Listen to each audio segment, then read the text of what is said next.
A vacation with your husband is supposed to be a special time.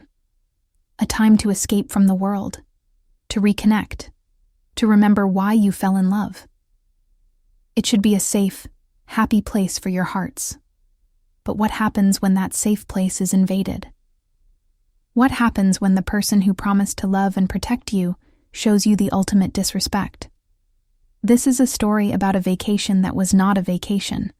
It was a battlefield. And it is a story about how a quiet, heartbroken woman found her strength. What do you think is the worst kind of betrayal? I would love to read your thoughts in the comments. My name is Anna, and this is the story of my last vacation with my husband. My marriage to Mark was not a happy one anymore. We had been married for 15 years. For the first 10 years, we were so happy. But then, he became very successful in his business, and success changed him. He became distant and cold, and a little bit arrogant. He was always working, always traveling. When he was home, he was on his phone. He barely looked at me. We were two strangers living in the same house. I was so lonely. I suspected he had a lover, another woman, but I had no proof. I still loved the man I had married, and I hoped that we could fix our broken marriage. One day, he came home with a surprise. "Anna," he said, with a smile that I had not seen in years. "For our anniversary next weekend, I've booked a surprise trip for us. A beautiful private cabin by a lake, just the two of us. A chance to reconnect." I was so happy I started to cry. It felt like a miracle. My old Mark was back. He wanted to fix our marriage. He still loved me. I spent the whole week full of a new, beautiful hope. The next weekend, we drove to the cabin. It was perfect. A small, cozy house made of wood, right on the edge of a beautiful, quiet lake. The air was clean, and the only sound was the birds. It felt like a new beginning. For the first few hours, it was wonderful. We walked by the lake. We talked. It was like the old days. My heart was so full of hope. We were making dinner when we heard a knock on the door. I was so confused. The cabin was in the middle of nowhere. Who could be here? Mark looked at me, and he had a strange, nervous smile on his face. "I have one more surprise," he said. He went and opened the door. A young woman was standing there. She was beautiful, with long, dark hair and a confident smile. She was holding a small, expensive suitcase. I had never seen her before. "Anna," my husband said, his voice full of a false, cheerful energy. "This is Jessica. She is a new colleague from my office. I thought it would be fun if she joined us for the weekend." I just stared at them. The way he looked at her. The way she looked at him. The way she looked at me, with a small, superior smile on her face. In that one terrible moment, I knew the truth. This was not a colleague. This was her. This was his lover. My husband had not brought me to this beautiful private place to reconnect with me. He had brought me here to introduce me to his mistress. It was the most disrespectful, the most cruel, the most arrogant thing a person could do. I did not scream. I did not cry. My heart, which was so full of hope just a minute ago, just went cold and hard, like a stone. I felt nothing, or I felt everything, a pain so big that it was like a quiet, empty silence.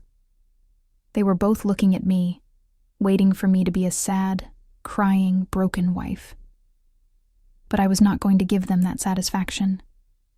I just looked at my husband and at the beautiful young woman who was trying to take my life. And a new, cold, and very clear thought formed in my mind. This was not a vacation. This was a war. And I was not going to lose. Mark and Jessica stood in the doorway, waiting for my tears. They were waiting for me to scream, to be the crazy, jealous wife. But I did not give them the drama they wanted. The shock inside me had turned into a strange, cold calm.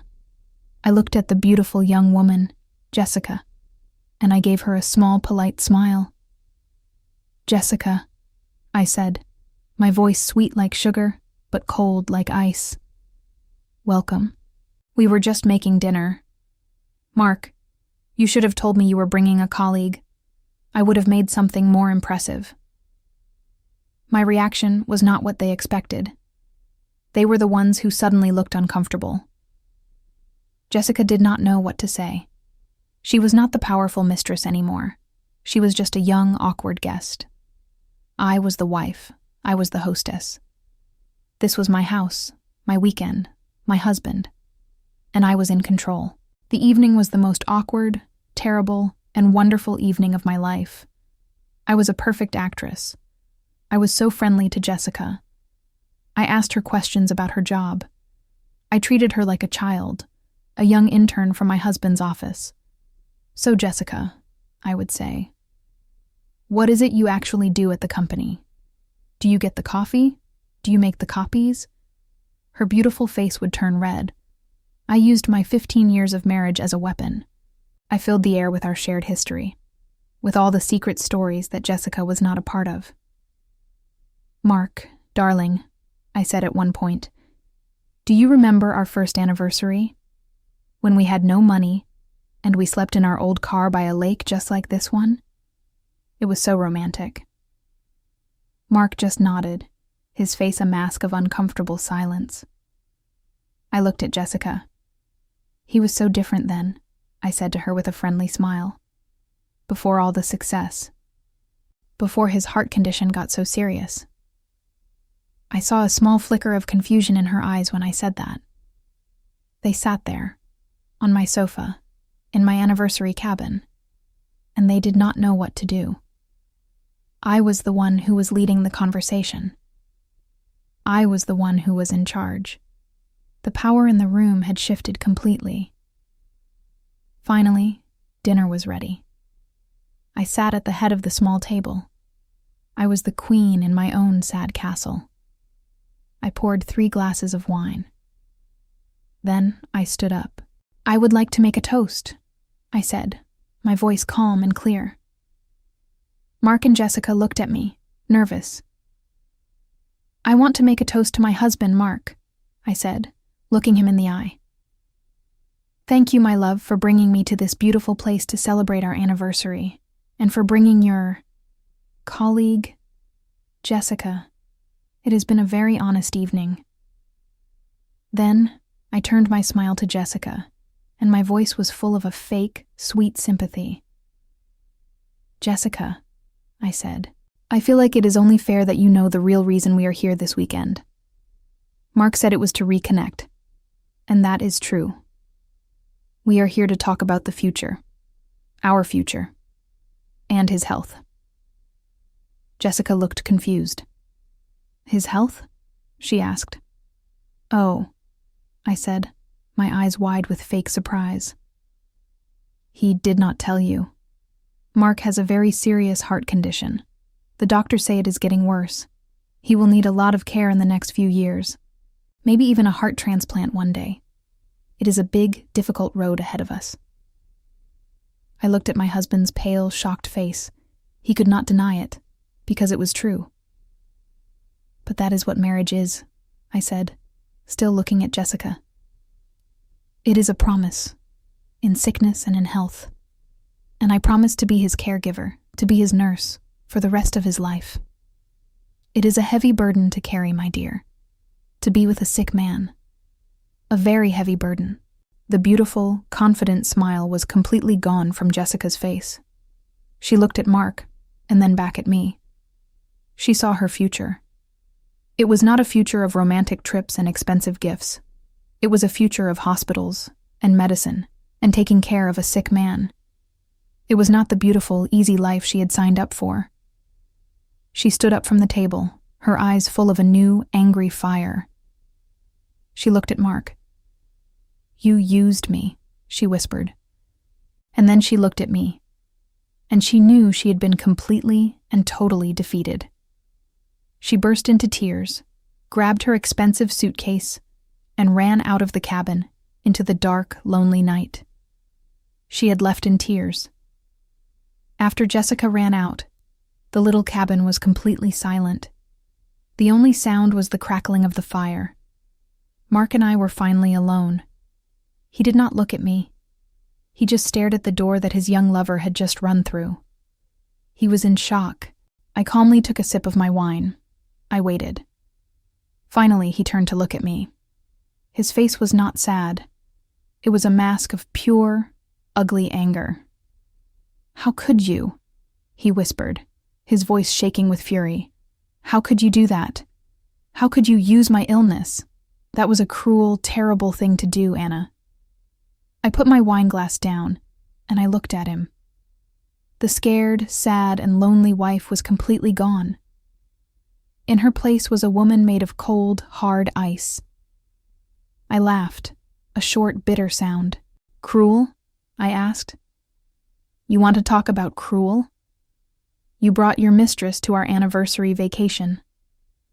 You planned to sit here with her and watch my heart break. You thought I would just cry in a corner, like a sad, weak little animal. You wanted to humiliate me. And you are calling me cruel?" I stood up. I was not shouting. My voice was quiet, and that made it even more powerful.